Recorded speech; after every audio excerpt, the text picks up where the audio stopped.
Opah Mama Mingset Geket. Halo teman-teman semua, saudara-saudaraku sebangsa dan setanah air.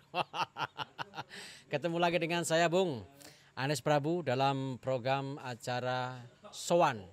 Kerjasama antara anesprabu.com dengan Asmaralaya TV.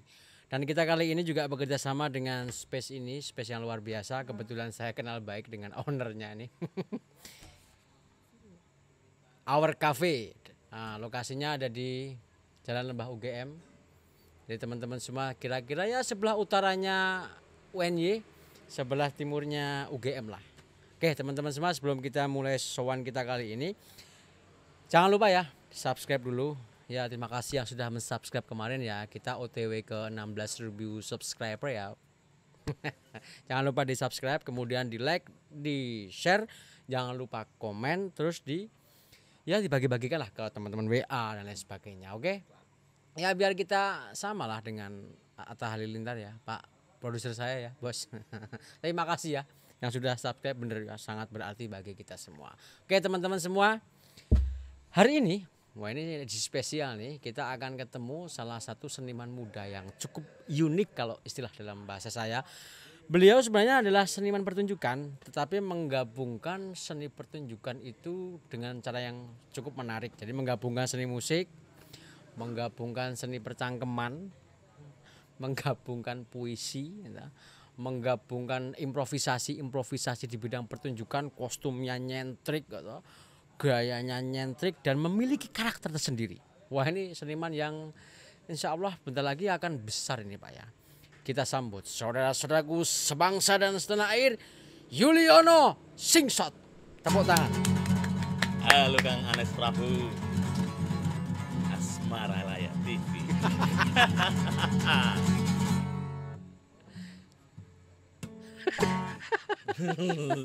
Gimana kabarnya Om? Baik. Oke, Anes kita Prabu. ketemu lagi ya setelah sekian lama. Jujur saya tuh udah lama banget nggak ketemu sama Mas Yuliono ya, semenjak COVID ini ya Kang ya. Kita Iya. ketemu itu terakhir di Taman Budaya Di sepertinya. Taman Budaya di Musik Malam. Oh iya, di musik malam TBY itu ya. Iya. Sehat toh? Sehat alhamdulillah. Selalu semangat. Gimana kabar percintaan masih? Percintaan itu, saya itu mencari jodoh selama ini dapatnya cuma pengalaman dan rasa malu. Aduh, aku bahagia. Jadi itu teman-teman semua, hai Bapak Ibu yang sekiranya ingin mendapatkan menantu, boleh loh. Ini wah, Mas Boleh Yuliono banget, ini sangat terbuka sekali ya, Sangat opening menerima lowongan menjadi menantu, yang dan gak bakal kecewa. Wes genah meng bendina sini guyu. modelnya dapat, modalnya belum dapat. Namanya juga ya toh, Usaha. cita-citanya seniman itu kan nggak dikecimbung di dunia perhartaan. Piye Mas Yuli? Ini malam hari ini kita akan ngobrolin banyak nih, terutama tentang bagaimana Mas Yuliono ini sampai bisa ketemu suatu format yang memiliki ciri khas. Karena Mas Yuli ini Pak produser, infonya itu bener-bener aksi panggungnya itu membuat orang bahagia tenan. Saya itu kalau stres itu ndelok Kang Yuliono wis seneng banget awan. Amin, makasih ya. Yakin. Itu loh, proses kreatifnya gimana tuh Kang Yuliono? Kok bisa Anda itu ketemu suatu pertunjukan yang sangat menghibur lah? Prosesnya jadi piye to mbiyen iki? Prosesnya itu, saya pertama kali itu sol sepatu sama kakak itu umur kira-kira kelas 4 SD ya. Itu sama kakak itu sol sepatu, dia itu adalah komedian. Jadi waktu itu komedian itu kakak saya itu selalu ngelawak di depan umum gitu. Ngelawak di depan umum pas saat nyervis sepatu, servis payung. Dan saya itu dulu itu seorang pendiam, seorang pemalu. Oke. Tapi karena kenal kakak itu diajari saya pantomim. Oh. Di desa itu diajari, orang-orang desa itu belum tahu pantomim. Wih. Kakak saya itu sudah tahu tentang pantomim, Oke, Chaplin, tentang bagaimana menghibur orang secara los. Nah, itu umur berapa itu waktu itu? Waktu itu kelas 4 SD. Kelas 4 SD sudah latihan pantomim. Latihan pantomim sudah keliling, naik gunung, turun gunung.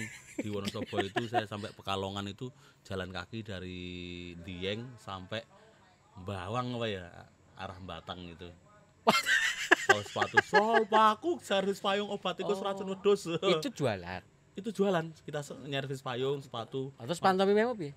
Makanya kan saya itu berawal dari sol sepatu itu belajar diajari pantomim. Oke. Akhirnya perjalanan waktu saya setelah lulus SMP, saya ingin merantau itu. Oke. Kan udah bisa sol sepatu sama servis payung sendiri.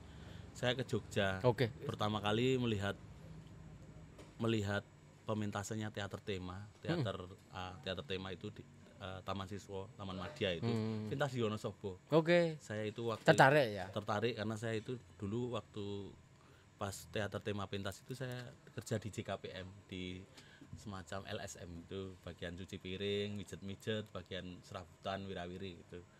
Oh. Akhirnya saya tertarik ke Jogja karena Jogja itu kota pendidikan itu. Ke Jogja itu SMA. Lulus SMP. Ya SMA berarti. Oh SMA. Lulus SMP ya. Karena belum itu ceritanya masih Nah, panjang. SMA-nya sekolahnya Di Jogja. Oh iya. Karena di Wonosobo itu saya setelah lulus SMP saya nggak punya biaya untuk SMA, tapi saya dibantu sama kepala sekolah saya dulu. Wah, SMP. Pak siapa? Pak siapa? Siapa? Pak Budi Rohmadi. Halo Pak Budi Rahmati. Pak Budi Rohmadi itu ngasih saya, Pak ketemu di itu Rita di bawah mall itu kan di Wonosobo lah, supermarket itu. Pak saya mau sekolah lagi pas waktu soal sepatu itu kan ketemu Pak Budi, Pak kepala sekolah gitu. Saya udah lulus tapi masih ingat dia udah pindah sekolah dari kepala di mana gitu. Pak saya mau sekolah lagi. Oh ya nanti ketemu di Dinas Pendidikan Wonosobo. Saya kerja di sana. Nanti saya bantu.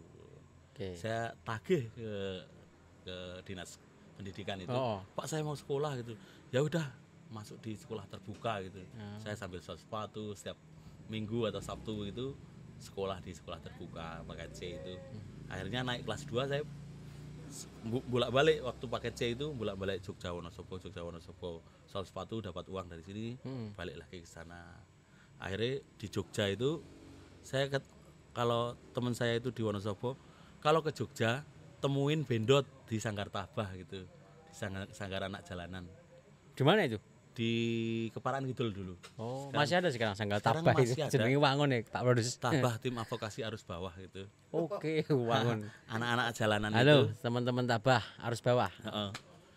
Dia udah pernah hidup di sini anak Wonosobo itu. Oke. Kalau kamu ke Jogja temuin Bendot, kamu bisa tidur di sana, bisa apa itu berlatih musik atau apa gitu. Sol sepatu, servis payung itu sepi setelah datang ke Jogja ini saya keliling itu nggak punya pemasukan. Akhirnya saya ngamen. Oh, sempat ngamen. Sempat ngamen ikut Bendot itu. Oke. Tepuk tangan aja fales.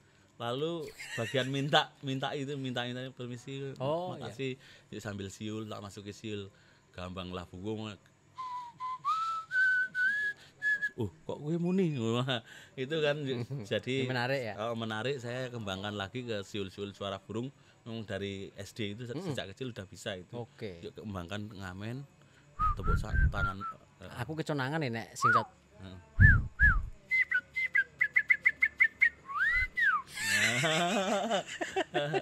Itulah perjalanannya. Saya itu sampai Tabah. Akhirnya sol sepatu, yuk jadi pengamen, tidur di Sanggar Tabah itu. Yuk daftar ke SMA itu, naik kelas 2 yuk akhirnya bisa kelas 2 di Budi Luhur Yogyakarta itu. Oke. Setelah naik kelas 2, kelas 3 lulus tahun 2006 itu pas gempa saya berhenti masuk ke UGM gagal, MSD gagal. Akhirnya saya masuk ke UMY. UMY saya diterima. Oke. 10 tahun berlalu sampai sekarang ini. Saya belum lulus karena kadang punya uang, kadang tidak gitu. Ya. Saya menjadi donatur utama UMY. Oke. Kalau belum lulus. Apa ya sih? Jadi teman-teman semua yang belum lulus jangan berkecil hati. Anda itu adalah donatur kampus. Donatur utama. Paling banyak mengirimkan duit ke sana.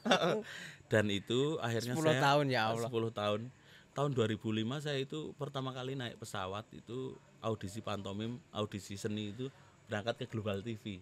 Ke Global TV, pantomim ternyata saya pertama ketemu itu di jalanan itu Pak Endereza. Pak Endereza lihat Pak Jakarta Jume. ya.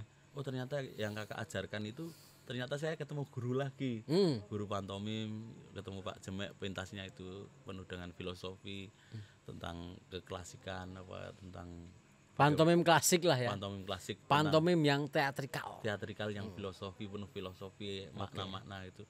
Akhirnya saya kembangkan lagi. Akhirnya saya berangkat tahun 2007 ke Bali pertama kali itu. Berangkat ke Bali, mulai menekuni dunia pantomim, dan pas ada di lokasi syuting itu, tahun itu saya ngefans sama Pak Butet sama Pak Den Bagus Sungarso. Mm-mm. Pas di lokasi syuting itu saya ngelawak, Mm-mm. bertanya apa itu, menghibur orang-orang itu, dipinjem gitare. Tukang becaknya nggak berangkat Pak. Waduh, piye iki syutingnya kok tadi bingung. Yuk lihat saya bercanda itu kan, akhirnya saya, oh Yuliono aja itu yang main dari tukang becak itu di film itu. Wah, main sama Butet sama Pak Dan Bagus Ngarso. Saya sambil ngeredek itu diajari, kasih kostum, kasih makan. Ini teki kamu pelajari yang bagus setelah dialognya Pak Butet Kertarajasa, baru Pak Dan Bagus Ngarso, baru saya. Akhirnya pertama kali saya syuting film itu di situ. Jadi awalnya waktu ke Jogja itu memang pengen sekolah ya. Pengen sekolah dan pengen Cari uang menekuni lah ya. dunia seni ya. Memang sejak kecil itu suka nyanyi. Cari uang juga pengen loh. Oh, cari uang juga. Oke. Oh, Sejak SMP loh Pak Produs ke Jogja sampai sekarang SMA sampai sekarang ya wis 10 tahun menjadi dunia terutama UMY tadi. Terus ini Mas, yang waktu di Jogja itu pernah ikut sanggar kesenian apa atau bergabung di bergabung. apalah atau belajar dengan siapa gitu? Kalau tadi kan yang diceritakan Mas Yuli kan soal itu ya, soal komunitas apa tadi? Tabah itu. Kalau yang lain yang komunitas seni bergabung di mana waktu itu? Atau belajar sama siapa? Pertama kali sama Sanggar Sepur itu, sama teater tema kan. Oh, pernah ikut Sanggar Sepur. Oh, Sanggar Sepur itu mana? Sanggar Sepur itu yang pertama kali pentas sama teater tema ke Wonosobo. Oke. Saya di Sanggar Sepur itu nggak betah gitu, maksudnya ketoke iklimnya beda masih sama mahasiswa. Saya pindah ke anak-anak jalanan gitu. Oke. Sanggar Sepur sangat berarti bagi kehidupan saya. Sanggar Sepur itu di Wonosobo ya? Di Jogja. Oh ya? Heeh. Itu teater kampus toh? Heeh. Ya anak-anak kampus tapi anak-anak jalanan sama seperti Tabah. Cuma karena saya itu ada mandat dari Wonosobo, kalau ke Jogja temuin bendot gitu, akhirnya saya hidup di Tabah itu. Oke. Sampai sekarang masih sering ke Tabah itu? Masih Sanggar Sepur juga sering ketemu personil Sanggar. Gurunya siapa Mas? Guru saya itu yang pertama itu kan di Jogja bendot lah ya. Setelah itu Mas Endi Reza. Setelah Mas Endi Reza itu, Pernah belajar sama Indonesia? iya di jalanan itu ketemu caranya naik tangga. Iya, Mas naik tangga. Reza Pantomim itu loh Pak Mas Produs. Reza pantomim saya ketemu di TBY, saya sering nonton pantomim, sering nonton video pantomim, saya latihan sendiri sambil kembangkan sendiri gitu dengan siulan gitu. Nah, itu akhirnya saya kembangkan satu persatu. Alhamdulillah tahun berapa gitu Dies Natalis Asdrafi saya juara 2, jurinya itu Pesertanya berapa? pesertanya banyak. Oh, tak kira juara 2, pesertanya 3. Sampai Jawa Timur juga ada Mas Vicky juga itu senior. Oh, Mas pesertanya. Vicky Bengkel Pantomim. Juara satunya dari Wonogiri. Itu jurinya itu malah senior semua. Pak Jemek, Pak Dedi Ratmoyo, sama Mas Endi Reza. Oke. Sering semua ajang itu saya ikut, audisi Indonesian Idol, audisi semua lomba-lomba di Jogja itu. Dan kebetulan lolos ya? Alhamdulillah lolos, banyak yang gagal tapi setelah itu saya lolos di Indonesian FKI. Idol itu lolos nggak? Lolos sampai Jakarta. Yang FKY itu saya juara 1 stand up comedy. Pesertanya? Pesertanya ada 30. Oh, tak kira 2 pesertanya. Ya memang pertama itu memang sering dipermalukan kayak percintaan saya, tapi lama-lama waktu yang menjawab. Oke. Saya pernah mengalami suatu saat saya akan menolong orang-orang yang terbuang. Maksudnya ya, orang-orang yang dipandang sebelah mata. Mas Teng ngene iki lho, ngene iki. Wah, pengamen. Oke. Saya harus membuktikan bahwa pengamen itu tidak hanya kriminal atau hanya mencari uang, tapi dia lagunya nggak rampung gitu, tapi Iya, saya pengen membuktikan terus gitu, orang-orang yang terbuang itu Iya. bisa menjadi orang yang sukses. Jadi teman-teman, seni yang termarginalkan atau terusir itu tidak selamanya atau terkesan buruk ya, Iya. seperti halnya masyarakat awam memandang seperti Iya. pengamen jalanan itu tidak selamanya perbuatannya juga buruk, enggak. Iya. Enggak selamanya juga karyanya jelek juga enggak ya. Iya. Banding bersaing ya, persoalan itu booming atau enggak ya, itu wallahu alam, Wallahu tergantung proses dan juga nasib juga sih. Proses to progress. I want to the gag and tengah. Oke. Artinya ada delok ning dhuwur. Udah enggak saudara-saudara. Pokoknya semua itu bisa disederhanakan. Karena matematika ada yang ilmu yang cara kunci satu gini yang harus gitu. Tapi ada lagi yang disederhanakan. Jembatan keledai itu maksudnya. Bagaimana kita itu di kehidupan itu diaplikasikan. Nek dhewe umpamane contohnya orang dedit arek tuku mobil ya tuku sepeda sih gitu. Oke ya, proses toh Mas. Proses. Paling tidak kita bermimpi dulu. Oh, aku ingin Mini Cooper gitu. Tapi tulis di kamar gitu. Nah, itu kembali ke perjalanan yang tadi itu, saya prosesnya banyak sama dapat guru lagi Pak Tejo Badut. Oke, Pak Tejo Karena Badut. tahun 2011 itu saya pernah bantu jadi sukarelawan menghibur. Oke. Itu yang ngajak Pak Tejo Badut itu sama Tama itu. Itu mungkin dalam dunia teater. Dunia teater saya di teater tangga itu sering bantu-bantu. Oke. Akhirnya Oh, pernah ikut teater tangga UMY. teater tangga UMY. UGM itu Universitas Gamping Mengidul. Dan ada lowongan untuk berlatih di teater gandrik. Oh, gitu. Makanya saya datang sama Iya, ya. meminta sama Pak Anu ya, kalau nggak salah waktu itu Mas Yuliono tuh gandrik muda kalau nggak salah. gandrik muda. Sempat terlibat gandrik muda ya? Berlatih untuk Lama nggak? lumayan lama. Oh, gitu. Saya bisa proses sampai 3 pementasan apa ya? Oke. Sampai sama acara-acara di gandrik itu selalu ikut dulu. Dulu saya meminta Pak, saya mau ikut teater, latihan teater sama Pak Heru, almarhum Pak Heru Kesawamurti ya. Dia seorang penulis teater Iya, yang top gitu ya. gandrik itu naskahnya Pak Heru Kesawamurti itu ya. Itu saya sempat menangi bedah naskah, Oke. olah tubuh, olah rasa, Nah, itu bagaimana penting, Mas. teater sampaan. Itulah pertama kalinya saya itu lebih cinta komedi dari kakak sampai ke aktor-aktor komedian Indonesia itu saya suka gitu. Akhirnya saya menemukan teater yang komedi juga, Oke. yang sampaan, yang tidak terpaku oleh pakem gitu. Oke. Jadi kalau musik mungkin Mas Yuliono mengambil pengalamannya dari menjadi pengamen tadi ya. Kemudian kalau pantomim memang berlatih sama kakak awalnya. Kemudian di teater ya tadi teater mana tadi? Teater Tema, terus kemudian di kampus juga ikut teater tangga. Yang UGM itu Gamping Mengidul itu. Kemudian diikut di gandrik ya. Mau tidak mau itu tetap menentukan format bagaimana Mas Yuli itu ketemu sebuah format menggabungkan 3 itu. Iya. Itu terbentuk lah ya. Ya, artinya kan Mas Yuli itu cerdas ya. Pak Mas Yuli dia bisa mengkomben 3 cabang kesenian dan mungkin sastra juga belajar ya.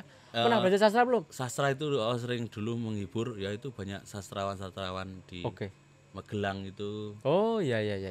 Sastra internasional, pentas internasional P4TK itu. Oh iya. Sastra ya saya belajar dari Pak Saud Situmorang. Saya sering mengisi pantomim itu ketemu Pak Saud Situmorang, penyair-penyair yang dulu-dulu yang itu langsung di TV itu kan Kawah Chandra di mukanya. Kawah Chandra di muka. Sepakat. Saya mengamati bagaimana membaca puisi tentang kayak W.S. Rendra, tentang puisinya yang Sajak Sebatang Lisong, dia tentang Indonesia yang sedang sedih atau menghisap sebatang lisong, memandang Indonesia Raya, melihat 2 cukong mengangkang, 3 cukong mengangkang berak di atas kepala mereka. Oh gitu. iya. Jadi carut-marutnya politik tentang kehidupan, bagaimana banyak kepentingan sehingga mengorbankan rakyat biasa yang banyak seniman-seniman yang tidak memandang tentang kehidupan sekitarnya gitu. Ya, mau tidak mau itu juga sastra itu mempengaruhi Mas Yuli toh. Mempengaruhi tentang kehidupan itu. Dan itu setelah komedi itu saya ya belajar sama senior-senior yang ada di Jogja ini tentang memulai komedi. Akhirnya masuk. Saya ngefans sekali dulu sama Sri Rezeki. Setiap Sri Rezeki manggung Sasromuni saya di depan joget Ya, gitu. dulu di Jogja itu banyak kok. Ada Rezeki, Keroncong ada Keos. Keroncong Keos, yang lebih senior Keroncong Keos ya. Produk gagal. Ada Produk Gagal, Iya. ada Sastromuni ya. Sasromuni itu dari UGM asli Dari ya. UGM ya. Gepeng kesana kesini itu ya, Gepeng Mas kesana Gepeng itu ya. sini.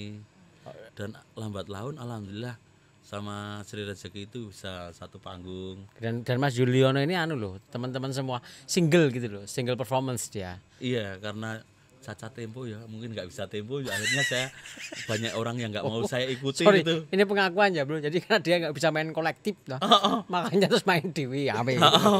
Akhirnya saya menemukan jalan sendiri. Bagaimana saya itu mengcombine mengiso apal kunci tempo ini, tapi alhamdulillah sekarang sudah bisa tempo Kang.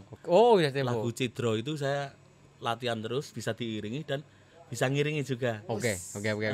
Ngomongin soal lagu nanti ya. Anu Mas Juli, ini saya kira kita ganti topik pembicaraan lah. Ganti topik. Jadi gini.